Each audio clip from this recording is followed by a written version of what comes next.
All right, so we are going to talk about chapter 4 right now. Chapter 4 notes are in 1, 4, and 5 are stuck together in one file, so just keep that in mind. We're going to work on chapter 4.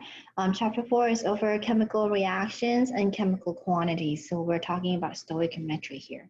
So let's take a look at this equation here. In this equation here, you can see this is gasoline, and there's 2 moles of gasoline. You add it with 25 moles of oxygen gas. You can make 16 moles of carbon dioxide and 18 moles of water. So this is actually the combustion reaction of gasoline. Combustion is where you have something, in this case, a hydrocarbon here, CNH compound with oxygen. You put them together, you can get carbon dioxide and water. That's a combustion reaction, okay? So in this case here, it tells you 2 molecules of gasoline can react with 25 molecules of oxygen to make 16 molecules of carbon dioxide and 18 molecules of water. Or you can say 2 moles of gasoline plus 25 moles of oxygen equals to 16 moles of carbon dioxide and 18 moles of water. So this is here stoichiometry, basically a mole to mole ratio of your reaction right there, okay? So if we had this reaction here, let's go ahead and calculate from this reaction a problem here based on this equation. So I'm gonna go ahead and write it out for you guys. So our equation here is 2C8H18 plus 25O2 going to 16 CO2 plus 18 H2O. Oops, you can't see. Hold on a second. Let me move that down. Now you can see. Okay, so we have that, and it says estimate the mass of CO2 produced by the combustion of 3.5 times 10 to the power 15 grams of gasoline, C8H18. Okay, so let's go ahead and get this going. Before we do that, usually you're going to need to find molar masses of certain items, but let's see what are the molar masses that you'll need.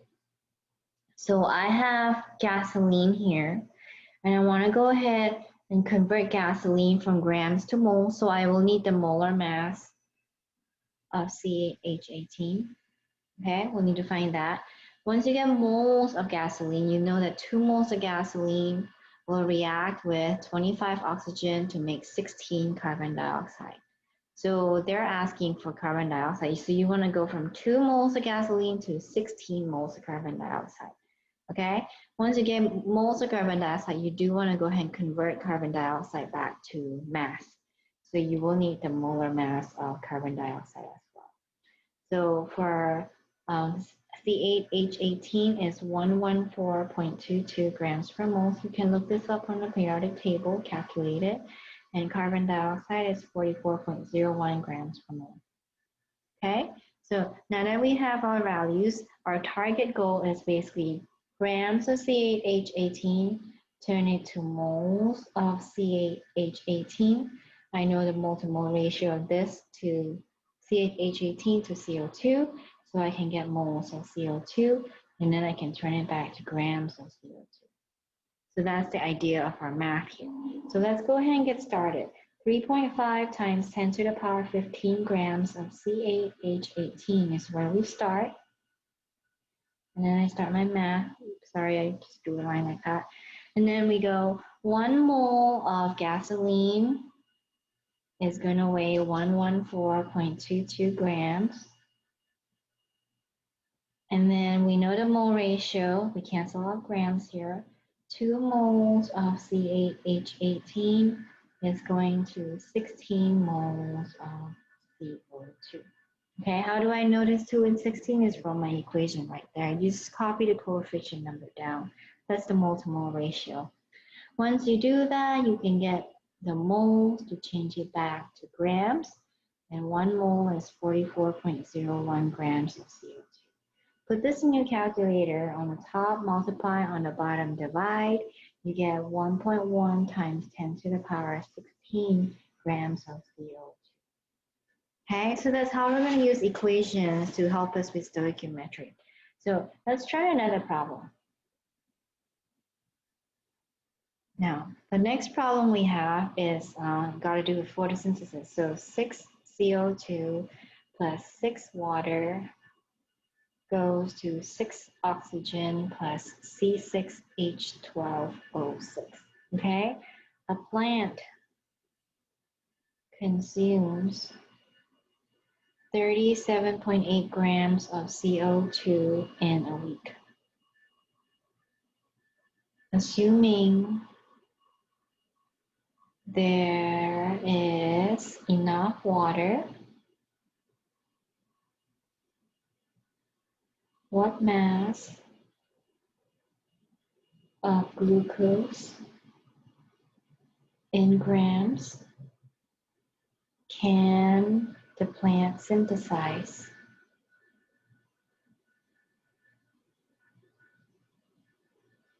Okay, so glucose is this guy, C6H12O6. So basically, you'll have to take grams of carbon dioxide converted to moles of carbon dioxide. Mole to mole ratio of carbon dioxide and glucose is 6 moles carbon dioxide to 1 mole glucose. And then you got to take the moles of glucose, change it back to grams of glucose. So you will need molar mass of CO2 and molar mass of glucose. So this one for glucose is 180.2 grams per mole. Carbon dioxide is 44.01 grams per mole. Okay, so again, our goal here is to go from grams of CO2 to moles of CO2. You can't just go grams straight to grams. You have to turn to moles because the equation is in a ratio of mole to mole. So turn it to moles, and then whenever you do the mole to mole ratio, you get moles of C6H12O6, and then we turn it back to grams. Okay, so that's our plan. Let's go ahead and start. 37.8 grams of CO2. To turn it into moles, we use molar mass there. 1 mole of CO2 weighs 44.01 grams. So that way I can cancel out the grams on the bottom there. Now that I have moles of CO2, what's my ratio? 6 moles of CO2 to 1 mole of glucose. So 6 moles of CO2 on the bottom, 1 mole of glucose on the top. And then we want to go ahead and turn it back into grams, where 1 mole of glucose weighs 180.2 grams. Okay, put this all in your calculator. You go ahead and keep just 3 sig figs in your answer because you're limited by that. And you're going to get 25.8 grams of glucose. So that's how you would solve that problem. Now, so while we're talking about solving, problems based on the mole to mole ratio, always remember you convert from grams to moles, do the mole to mole ratio, and convert it back to grams. This is if you had a grams question and then they ask you for grams in the answer. A lot of times when we start getting fancy, these units can now change, and that will come in chapter 5 where we can start doing molarity for concentration. In chapter 6, we will start doing things for gases. Okay, so before we move on, we want to start talking about, I guess, stoichiometry, like stuff that people are always deathly afraid of. I want to tell you a story, okay, to make things a little bit simpler for us to break down this topic. So this was just mole to mole ratio based on the equation. Let's talk about how to make pizza. Now, we don't just want to make pizza. This is a recipe that you got from your mom. or maybe your grandma, like super cool recipe. But what's the recipe to make pizza? Okay, the most basic pizza is you need a crust. Okay, to make a pizza, you need a crust. If it has no crust, then it's not a pizza anymore, is it? And then you need some tomato sauce, okay? So we are making red sauce pizza. And then we'll keep it simple. We like cheese for our topping. We'll do 2 cups of cheese. Okay? This will give you a fancy 1 cheese pizza. Agree? So you need 1 crust to make 1 pizza. You need some tomato sauce, we'll say 5 ounces, and you put 2 cups of cheese. That's a lot of cheese because it's a cheesy pizza. Okay? So you want to have your friends over. So you're thinking, what better way to have my friends over other than, I could just invite them and we can all have pizza and hang out. So then you're like, well, I don't really have that much money to go order a ton of pizza. So why don't I try to make the pizza?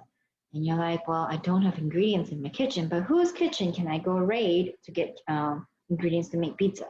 So you just go downstairs and look at your mom's kitchen. Okay, or maybe you go home if you're not living at home anymore. You go there and you look for whatever your mom has in her pantry. So turns out there was BOGO happening at Publix, and your mom got a lot of stuff, okay, in her pantry. So that you look at everywhere and you found 4 crusts. You know, like, who in the world keeps 4 crusts? Well, they sell those pre-made crusts. Maybe there's 4 of those BOGO, so she bought 4. Okay, so if you have 4 crusts, you're like, okay, well, that's one part of my ingredient. And then let's look for cheese. You look in the cheese and you find 10 cups of cheese.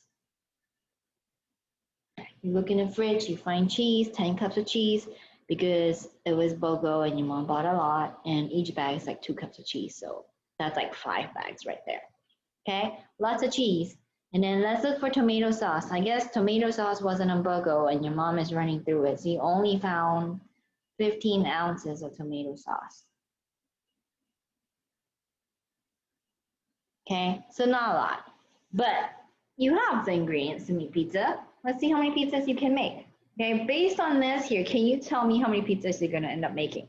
Well, you'll be able to see that potentially if I had 4 crusts and unlimited other ingredients, I could potentially make 4 pizzas, potentially, okay? If I had 10 cups of cheese and I needed 2 cups of cheese per pizza, I technically could make 5 pizzas if I have enough of all the other ingredients. And then you go, if I have 15 ounces of tomato sauce, I can make 3 pizzas. And you're like, so when you're thinking logically, really, how many pizzas can you make? You can make a max of 3 pizzas, because after that, you run out of sauce. There's no more sauce after that. You can't make more pizzas even though you got extra crust and extra cheese.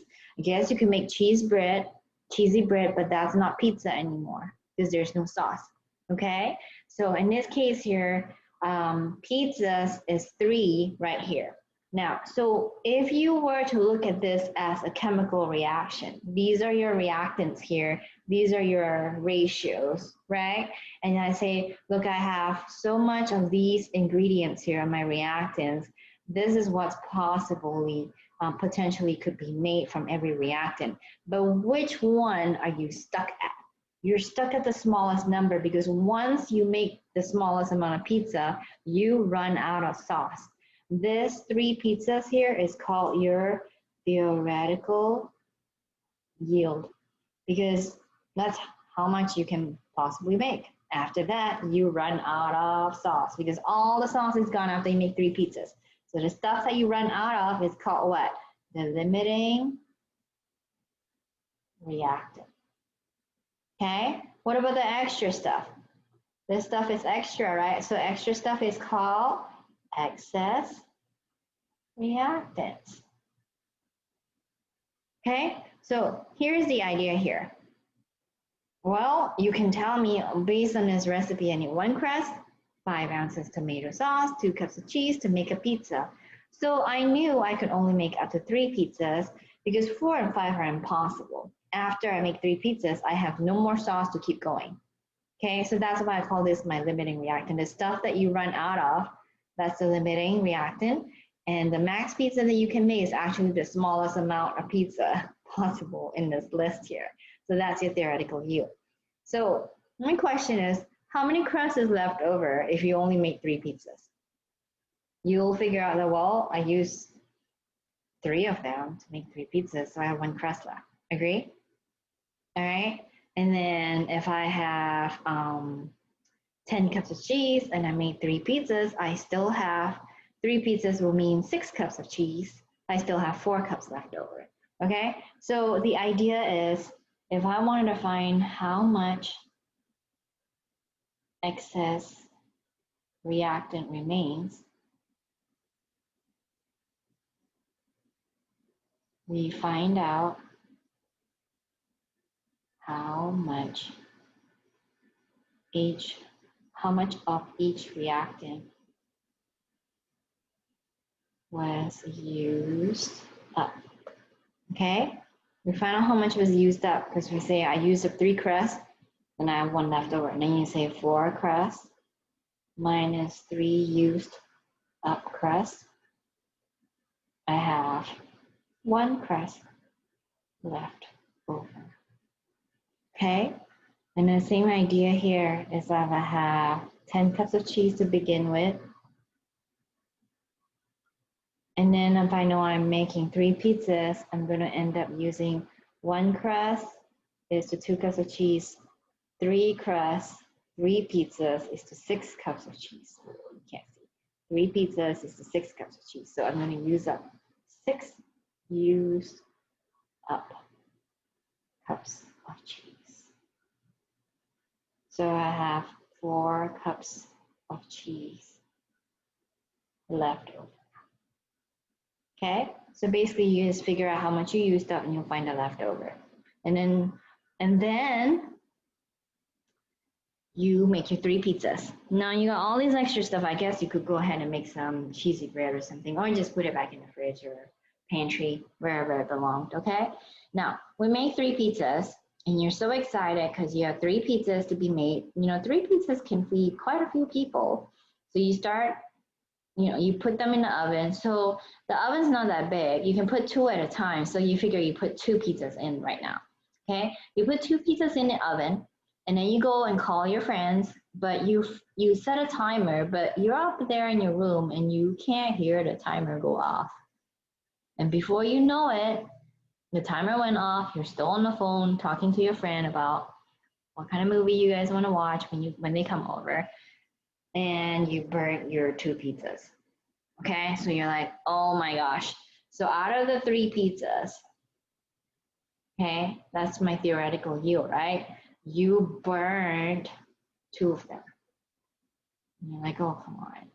Then all you have left is 1 pizza. So the next pizza, you take out the 2 burnt ones, toss them, put the 1 pizza in there, and you sit there and you watch it while it bakes so you don't burn that one too. So you have 1 pizza successfully made, okay? 1 pizza successfully made. Okay? So what does this tell you? 3 pizzas was your theoretical yield because that's how much was possible. And then you went and burnt 2 pizzas, so you really only successfully made 1 pizza. This is your actual. Okay? Actual yield is how much you actually made. You could have just dumped a bunch of stuff in the floor and then lost all of the potentially made pizzas. Okay? So you made actual yield. Now, to get something called the percent yield, you take your actual yield divided by your theoretical yield, and then times 100. You can get your percentage yield. In this case, it's 1 pizza made out of potentially 3 pizzas times 100. You can get 33%, about 30%, okay, since it's whole numbers. So that's about 33.333% right there. So that's how you get your percent yield. So just as a recap, now we know all these terms here. Okay, when you have a recipe, it is like a chemical equation. The recipe here tells you how much. That's kind of like the mole to mole ratio when your coefficient parts. And when you tell you I have this many kinds of reactants, this kind of these are my amounts of reactants. What is my theoretical yield? What's the amount of pizza that I can possibly make? It's the smallest one you can make, because after you make the smallest amount, you run out of the item, which you run out of the sauce. You run out of limiting reactant, and then you have leftover of this excess reactant. So how do you find what's left over? Well, find out how much was used. If you know you were making 3 pizzas because of 15 ounces of sauce, you take about 15 ounces of sauce, that will pair with 3 crusts. So I know I used up 3 crusts, I have 1 crust left over. 15 ounces of sauce will pair with 6 cups of cheese, so I know I have 4 cups left over. Okay, so that's how you found your leftover. And then if you actually burn those 2 pizzas, your actual yield versus your theoretical yield can help you get your percent yield right there. So we are thinking here in terms of pizza. You can do this, you understand this, but somehow, sometimes when we change it and put chemicals in there, people get scared. I want you guys to understand that it's not scary and you can do this. Okay, so let's do some example problems right now. Now I'm going to keep referring to this analogy here, but we'll come back to it whenever we need a refresher. Okay. Let us write the question out. So here's my recipe. This is my pizza recipe. 2NO plus 5H2 goes to 2NH3 plus 2H2O. Okay? And it says here, what is the maximum amount in grams of NH3 that you can make from 86.3 grams of NO and 25.6 grams of H2. So the fact that they say a maximum amount is a little bit misleading. You know why? Because the maximum amount possible is really the theoretical yield. Okay, so you have this much of crust, this much of cheese, remember? And then you gotta say, if I have this much of the reactant, how many potential pizzas can I make? So we are gonna look at that, but the maximum amount possibly made is actually the smaller number, the smallest value, because see here, if I have the reactants here, one can make 4, one can make 5, one can make 3. The 3 is the maximum amount of pizza possibly made. These 2 are impossible. Okay, so that will be the one we're looking for. The maximum is actually the smallest number of product out of the list from the reactants. So in this case here, we are actually looking for the theoretical yield. Although they worded it funny, they say maximum. It makes you think like you gotta pick the bigger number, but you really don't. Okay, so we will take 86.3 grams of NO. Okay, and we want to turn this to moles of NO. And then we do moles of NO to moles of NH3, 2 to 2 mole ratio. We can get moles of NH3 right there. And then we can turn it to, we can go ahead and turn it to grams of NH3 because they're asking for a maximum amount of NH3 in grams. So we'll just go straight to grams, okay?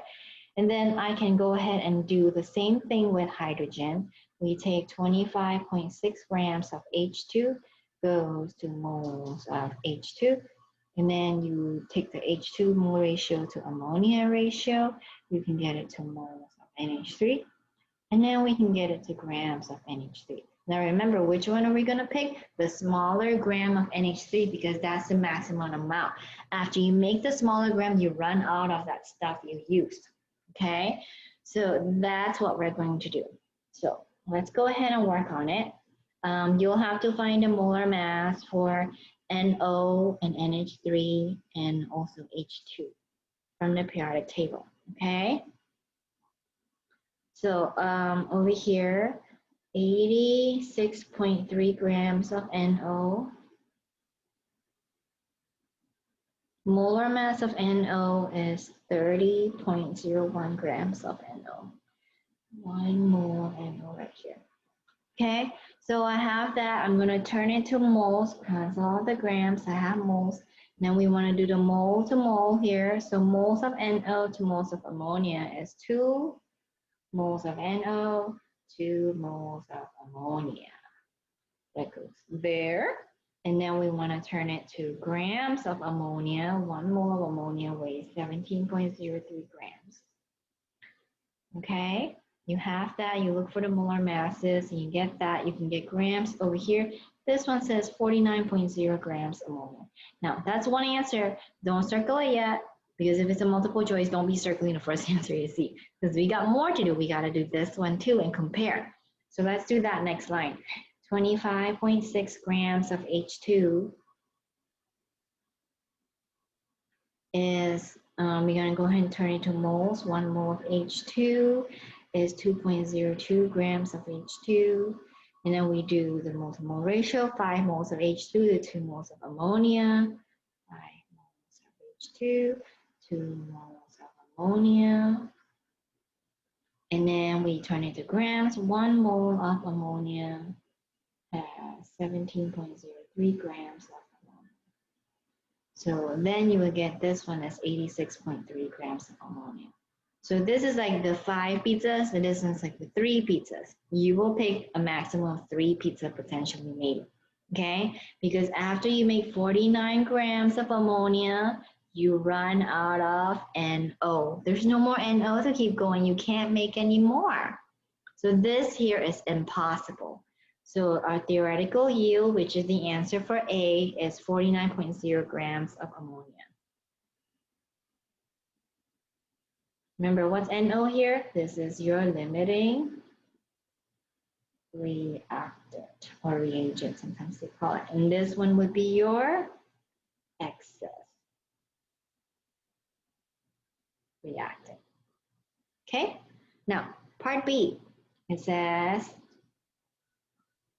find excess reagent or reactant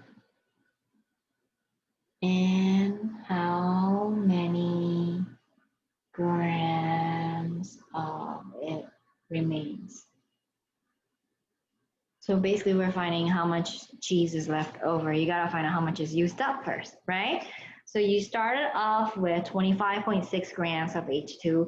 You gotta find out how much of the 25.6 grams got used up.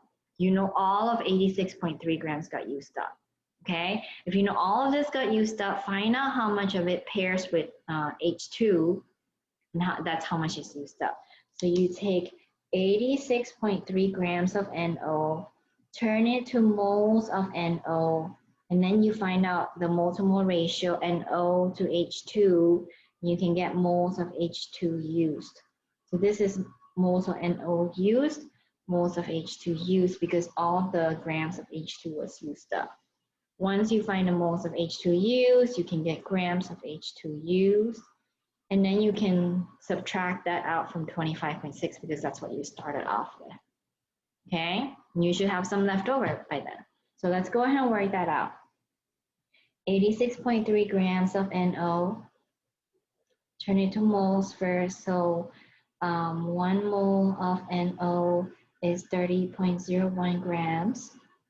And then we'll do a mole to mole ratio between NO and H2. So 2 moles of NO, right? And then you have 5 moles of H2. And then 1 mole of H2 is 2.02 grams of H2. So this is how much H2 is used up, okay? So this is used up. So how much is used up? Let's find out. 14.5 grams used up. If you use 14.5, you had 25.6 grams H2 to begin, and you used up 14.5 grams. How much is left over? We have 11.1 grams.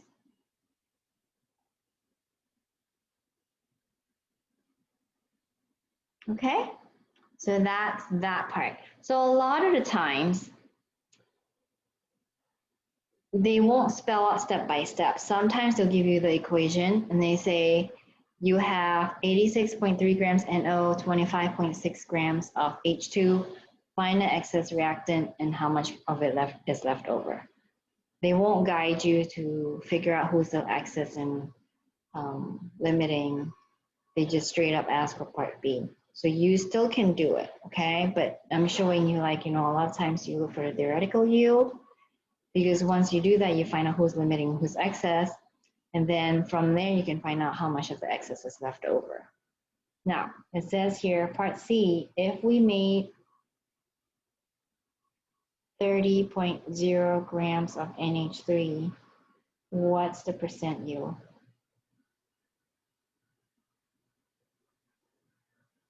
So this one, what's the percent yield? Well, you could have made 49. That's possible, right? But you only made 30. That's like burned pizza, only made 1 out of 3 possible, right? So what's my percent yield? Percent yield is simply taking 30 grams of what you actually made. This is my actual yield over my theoretical yield of 49.0. Theoretical yield, and then times 100. Okay, you can get the percentage there. Let's see what the percentage comes out to be. You get 61.2%. That's my percent yield, okay? So that's how you would solve a problem like that. So let's do some more because we got to practice. We have a few practice problems for you to practice from. So this is not on your slide. Some of these are extra. Some of this you will be able to find on the slide, but these are extra notes for you basically. Want you guys to practice, okay? So here's one. Another one is TiO2 plus 2C going to Ti plus 2CO, okay? So it says when 28.6 kilograms of C reacts with 88.2 kg of TiO2. That's the reactant. It says 42.8 kg of Ti is produced. Okay, this is how much is produced, so that's your yield right here. This is your actual yield. These are your reactants. That's my actual yield. And it says, what is the percent yield?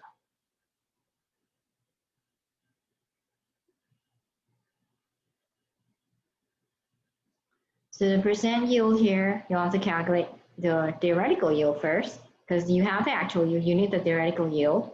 So let's go look for the theoretical yield.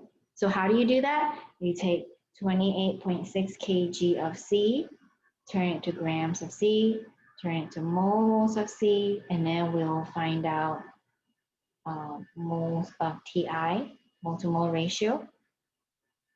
Okay, and then we'll turn it to grams of Ti and then kg of Ti. Okay, and then we do the same thing for the other reactant, 88.2 kg of TiO2. We turn it to grams of TiO2 because kilograms and grams are a little different. It's just 1 to 1,000, okay? We'll write that out in a little bit. And then once you find that, you want to get moles of TiO2. And then you do the mole to mole ratio to get titanium, moles of titanium. And then you can get grams of titanium, and then you can get kilograms of titanium. Now remember, which one is going to be your theoretical yield? The smaller one, because after you make the smaller amount, you run out of stuff, okay? So let's go ahead and try that out. Let's do the first one. 28.6 kilograms of carbon. It's pretty long here, so 1,000 grams of carbon is 1 kilograms of carbon. So we cross off the kilograms, we have grams now. And then we have 1 mole of carbon weighs 12.01 grams of carbon. and 4 grams of carbon. Now we want to do mole-to-mole ratio. 2 moles of carbon to 1 mole of titanium. So 2 moles of C, 1 mole of Ti. And then you look up the molar mass of Ti. 1 mole of Ti is going to weigh 47.87 grams of Ti. Okay, now I have my answer in grams of Ti. I just have to convert it to kilograms. Now again, to convert kilograms, it is now you see why I'm writing the items, because you see how halfway through I'm changing items. So you gotta write down the units and the chemical. Okay. So in this case here, I have titanium, and then 1 kilogram of titanium is going to be 1,000 grams of titanium. So you get your answer right here for one of them. And this one says you can make 57.0 kilograms of titanium. Okay, that's one option, 57.0. Let's look at the other one. We don't know which one's the smaller one, which will be the theoretical yield. So we have to do the other one. 88.2 kilograms of TiO2. And by the way, what's the name for TiO2? So titanium, and then you have O2, each oxygen is 2 negative, so titanium has to be 4 plus. So because titanium is going to be in a transition metal, is the one of those metals with variable charges. So you have to say titanium 4 oxide. Okay, that's the name for this guy. Now anyway, we have titanium 4 oxide here. We want to go ahead and convert it from kilograms to grams, where 1 kilogram of TiO2 is going to be 1,000 grams of TiO2. And then we want to go ahead and convert it to moles. So 1 mole of TiO2 weighs 79.87 grams of TiO2. Okay, so you have that here, and then you go 1 mole of Ti. See, 1 mole of Ti is to 1 mole of TiO2, the mole-to-mole ratio. Now I have my answers in terms of Ti. I can go ahead and convert it to grams and into kilograms. So 47.87 grams of Ti, 1 mole of Ti here, and then we turn it to kilograms, 1 kg Ti is 1,000 grams Ti, and your answer for this one is 52.9 kilograms of Ti. So see, one's 52.9, one's 57. Which one's smaller? This guy. So this here is my theoretical yield of the question. So that wasn't really the final answer though. They asked you what's the percent yield. So how to get percent yield? Percent yield is your actual yield, 42.8 kg, divided by your theoretical yield, 52.9 kg, times 100. You can get your percent yield as 80.9%. Okay, so that's how you would get percent yield from that problem. All right, let's try a few more, okay? So these are more similar to what you might see on a test.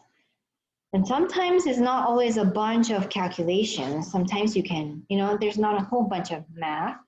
You can look at it because if they give you moles. So this one's a nice one to try. If 0.900 moles of calcium chloride is mixed with 0.400 moles of sodium phosphate, like great, these are all in names, so I have to change them into formulas, right? So you do have to do that on your own. That's the challenging part. You have to know your naming, okay? So, okay, when you mix these reactants, it says the products are sodium chloride and calcium phosphate. It says the maximum moles. I'm just gonna write amount, but amount in moles basically. Okay? The maximum moles of calcium phosphate that can be formed is A, B, C, D. So our test will have multiple choice answers, our quizzes too. So this is good practice. You're like, okay, well, I guess I can guess, but I'll show you how to do it. Okay, so to do that, you actually need a chemical reaction. You need to know your molar ratio, right? But there's no chemical reaction given, so you have to write your own. Okay, so let's try. We have to do the naming and we have to balance the equation before we can answer the question. Okay, so calcium chloride. What's the formula for that? Calcium 2 plus chloride negative mixed with sodium plus phosphate 3 negative. Okay, so I have CaCl2 plus Na3PO4. Those are my reactants, okay? And it says the products are sodium chloride, so NaCl, and calcium phosphate. So calcium is Ca2 plus, phosphate is PO4 3 minus. So that would be Ca3PO4 2. That would be my equation. But is it balanced? No, it's not balanced. So we have to balance it. So let's go ahead and try. We'll start with calcium, okay? Remember, we'll do calcium. So there's 3 here. So I'll put a 3 next to this guy. And you say, okay, once I do calcium, let's do chloride. There's 6 of the chlorines, and there's 1 here. So I'll put 6 right there. And then when I have 6 sodium here and 6 chloride, let's go ahead and do the sodium. So 6 here, I would have to put a 2 in front of this guy. So now I have 6 sodium and 2 phosphate. And I have 2 phosphate. Ta-da! You are done and you are balanced. So that's how you would be able to balance. So we worked this out in the previous chapter, right? Remember, we went sequentially. We did calcium, and then based on calcium, I did chloride, and then I did chloride here, I did sodium, and sodium, and then we have phosphate. So you kind of bounce back and forth, okay? If you can't remember, go back in chapter 3 and look at it. Anyway, so now we have the mole ratio, 3 moles to 2 moles to 6 moles to 1 mole. Okay, it says here you have 0.900 moles of calcium chloride, and you have 0.400 moles of sodium phosphate. I guess I should have done moles. That's 9, and that's 4. So what would be my maximum moles of calcium phosphate? So they're saying, what's the theoretical yield of this guy? Theoretical yield. Okay, so we are looking for theoretical yield for calcium phosphate. What we do is we say we have 0.900 moles of CaCl2, and my mole to mole ratio is 3 moles of CaCl2 to 1 mole of Ca3PO4 2. So this means this would be 0.300 moles Ca3PO4. Okay, we gotta do the other one too, right? The other option. So let's check that one out. 0.4 moles of Na3PO4. And it's going to be 1 mole Ca3PO4 2. And then so 1 mole there to 2 moles of sodium phosphate and Na3PO4 right there. So that will give me 0.2 moles of calcium phosphate. So which one's my theoretical yield? The smaller amount, even though it says maximum moles, okay? So the answer here is going to be D. All right, so let's try some more questions, okay? So here's another one. Now, the question is, if percent yield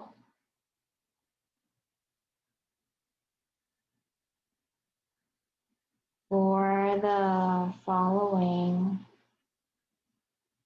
reaction is 75.0% and 75, 35.0 grams of NO2 are consumed in the reaction.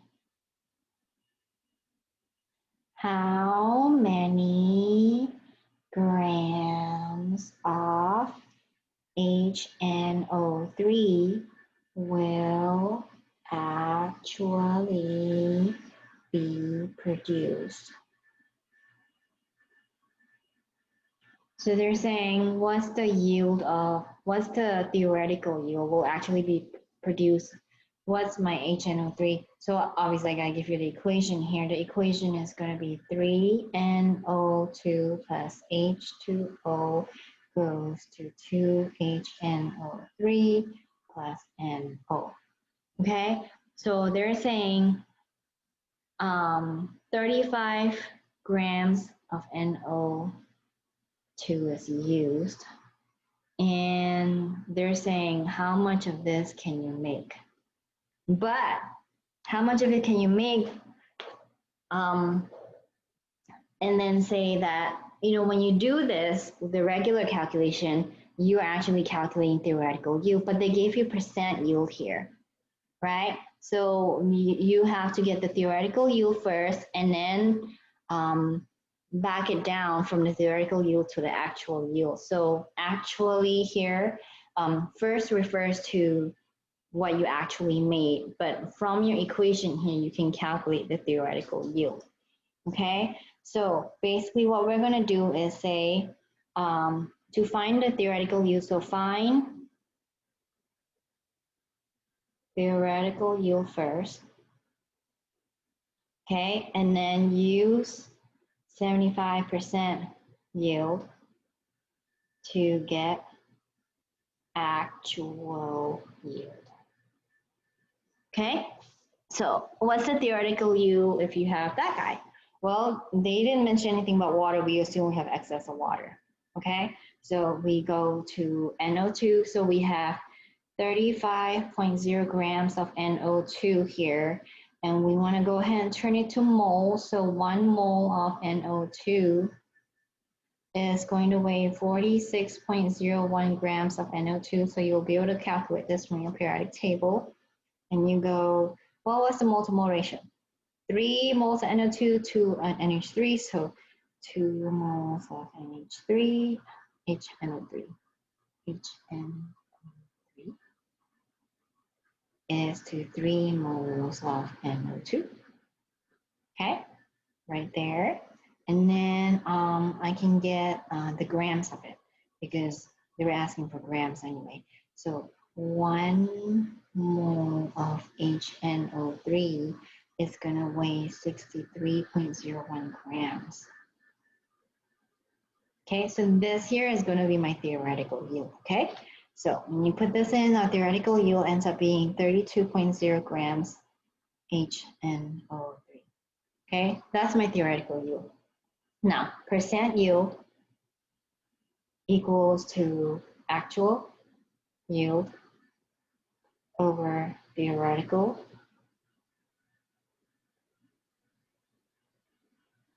times 100.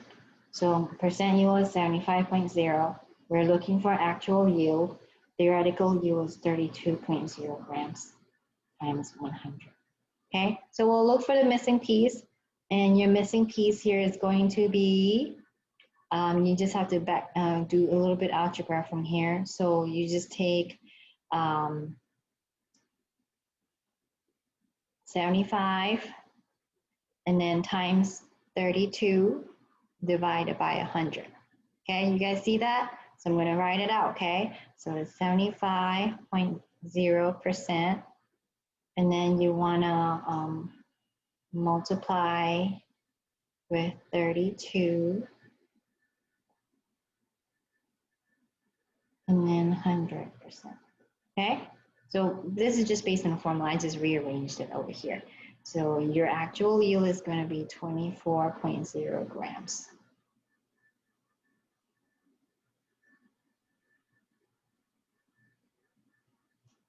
And that's your answer for this problem.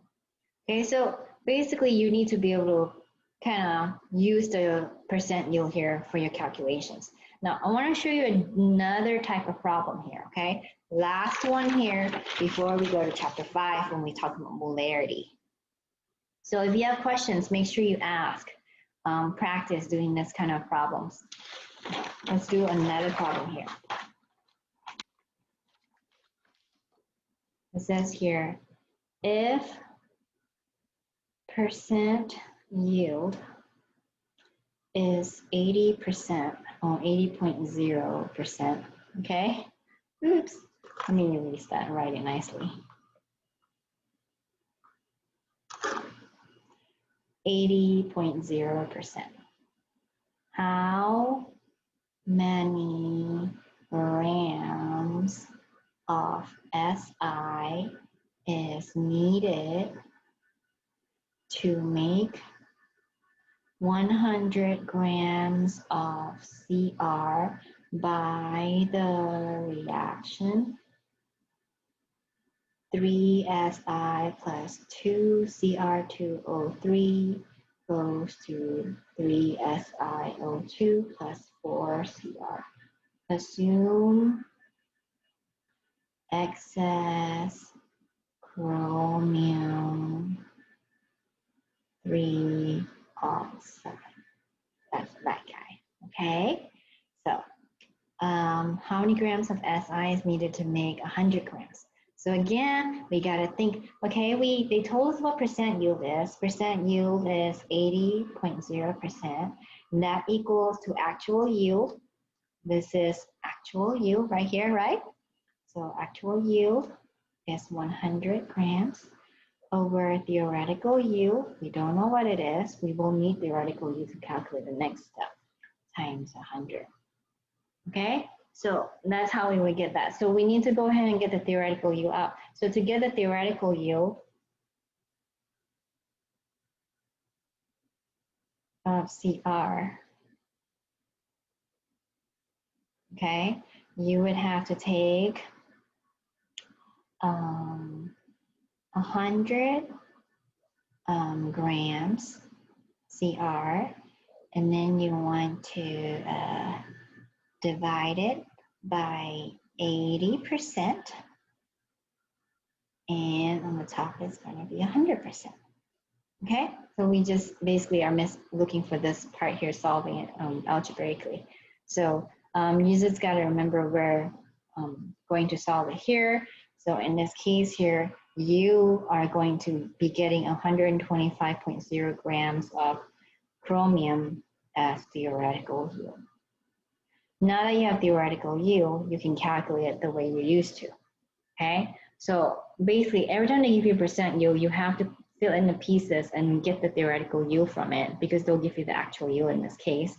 Once you get the theoretical yield, then you just calculate how much SI it is to make 125 on the theoretical yield, okay? Because when you calculate this is 80% yield. If you went straight for 80% from 100, then you're not going to be able to get the right answer because it's less than 100% yield. When you do your calculations from this equation here, the mole-to-mole ratio is assuming it's theoretical yield every time. Okay, so I'm going to go ahead and base it from 125 grams instead of 100 grams because I know 100 grams is the actual yield and I need to calculate it from the theoretical yield. So 125.0 grams of CR is the product that I'm after because I know once it drops to 80%, I can actually make 100. Okay, now with this case here, we are going to look at CR and how much grams of SI. So we need just CR and SI. We don't need all the other guys. So let's convert it to moles first. 1 mole of CR chromium, you can look it up from the periodic table. It's 52 grams of CR. And then you can do mole-to-mole ratio. 4 moles of CR is to 3 moles of SI. and then you do the look at the molar mass for Si from the periodic table. 1 mole of Si weighs 28.09 grams of Si. Okay, so now you will see that you will calculate and put this in your calculator. Keep, in this case, really, you need 4/6. So let's go ahead and see what that is. 125 divided by 52. I got 50.64 grams of Si needed. Okay, so that's how you would solve this problem when it gives you percent yield and actual yield. That's actual yield, that's percent yield, and you have to calculate theoretical yield here. So same idea here. The previous question also was the same thing, but they gave you the theoretical yield and you have to look for the actual yield. Okay, so if you have questions, make sure you guys let me know. But this is the end of chapter 4 for now, with all kinds of problems to practice from. We will see you for chapter 5 next.